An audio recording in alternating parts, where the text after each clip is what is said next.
Well, good afternoon, everyone. I want to welcome you to the Conscious Life Expo post-conference. I love this expo because we bring in some of the top talent around. And the gentleman that I'm going to introduce is one of the people that is definitely tops in his field and has such incredible information to share. So I would like you to join me in giving a rousing Conscious Life Expo welcome to David Wilcock. Thank you. Thank you.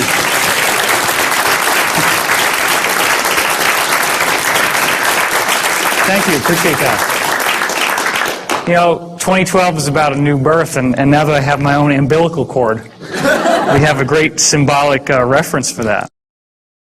So this is going to be a bridge where we're going to start with the 2012 Enigma material that I didn't get to finish yesterday because literally we had the line for that room wrapped around 2 halls in this hotel.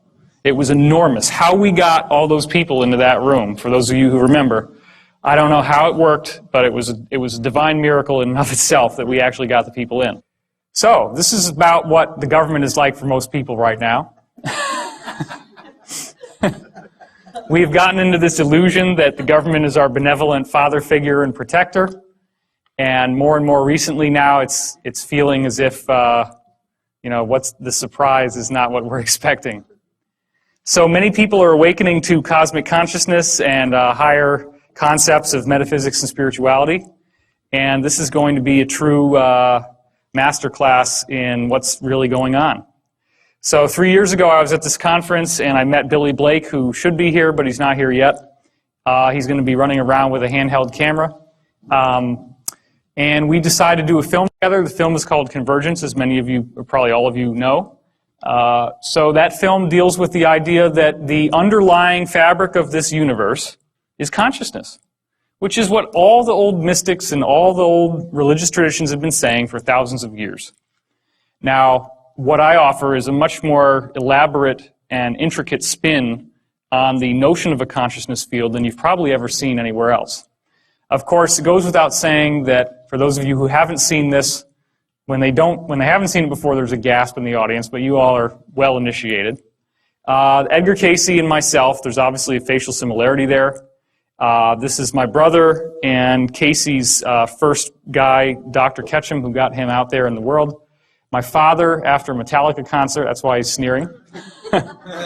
And the Squire, Edgar Cayce's father. My father would only shop at the Squire shop, and everybody called Cayce's father the Squire. This is my best friend Jude and Edwin Blumenthal from the Cayce tradition, one of his principal investors. Jude and I did marvelous music together in high school, at least we thought so at the time. And this is my friend from college, Christopher, and his corresponding reincarnation, Morton Blumenthal. This is my good friend from college, Angelica, and this is Edgar's wife, Gertrude. These are like the only people I'm still in contact with from high school and college. I mean, you have to understand, these are not just random people from my life. These are like some of my closest associates and friends. And then when you find out that they're the same people as in Edgar's circle, it's very, very surprising. Okay, so as we went through yesterday, are there great secrets being held? This was something a lot of people didn't catch on the way they did the reflection on the poster for the Da Vinci Code. And of course, what is the eye and the triangle on top of the pyramid? Is there a message is being given that we're not fully getting access to? Gore's Inconvenient Truth, sure, that looks like smoke, not. That looks like a galaxy. And here's the Milky Way from the top down. There's our sun, so you can see this is about where we are. So we're not all the way out at the edge, we're kind of in the middle. But doesn't this look sort of like crosshairs to sort of point towards the galactic center and suggest that there's some sort of galactic alignment that's going on here? So later in this talk, you're going to hear about interplanetary climate change, which is how this movement into a new area of energy in our galaxy is in fact actually causing all the planets in the solar system to experience changes just like the ones we see on Earth. So this is far from an isolated phenomenon. There's also these new physics discoveries that keep leaking out, and they always relate to sacred geometry. The idea in this case of the dodecahedron, which is 12 pentagonal faces that kind of looks like a soccer ball if you make it into a sphere.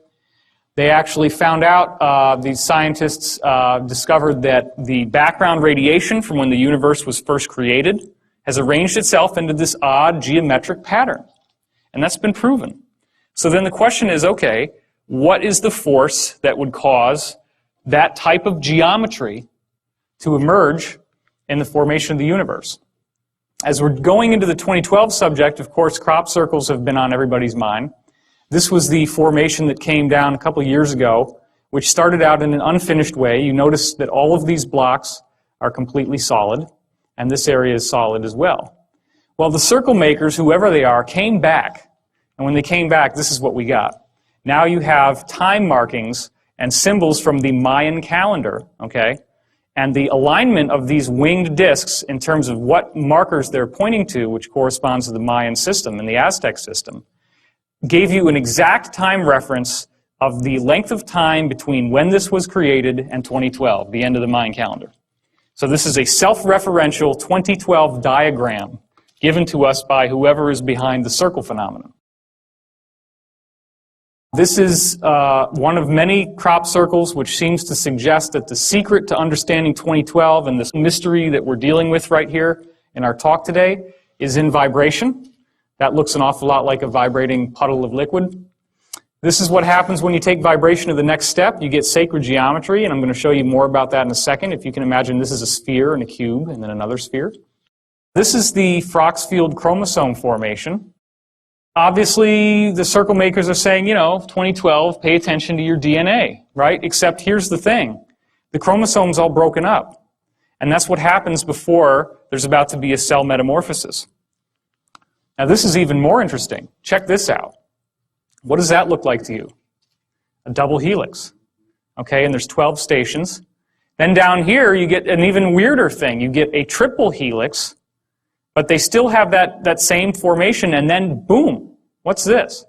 And look at the timelines. This is less than a month apart in 1999, and this came out in 96. So it appears that there is a message being given about the basic nature of DNA changing somehow. This is another crop formation which shows you DNA very, very clearly. As you can see that it's twisting, and you can see the ladder and the helixes. So there's something very interesting going on here. Now, this is one of the most staggering formations that's ever come down. And as I said yesterday, the idea that two drunken Englishmen stomped it down with a funny hat and a string and board after coming back from the bar one night, it just doesn't fly. This is much too complex to be something that could have been done without an elaborate. And the thing is, there have been some cases where formations like this have been documented as showing up within a 1-hour period. Like somebody's out there at night, they see nothing, and then there's lights and the dogs start barking and everything goes nuts, and then all of a sudden, boom, there it is. So this is showing you the geometry of the tetrahedron, which here's a drawing of it. This is the frozen vibration that is one of the principal energy fields that moves through planets, as you can see in this diagram. It shows up at 19.5, which is Richard Hoagland's thing. He's speaking tonight at 7. So here's your animation of the actual Great Red Spot, which is at the limb of the tetrahedron down here, and Jupiter. And this also extends through the Great Dark Spot on Neptune. This extends through a shield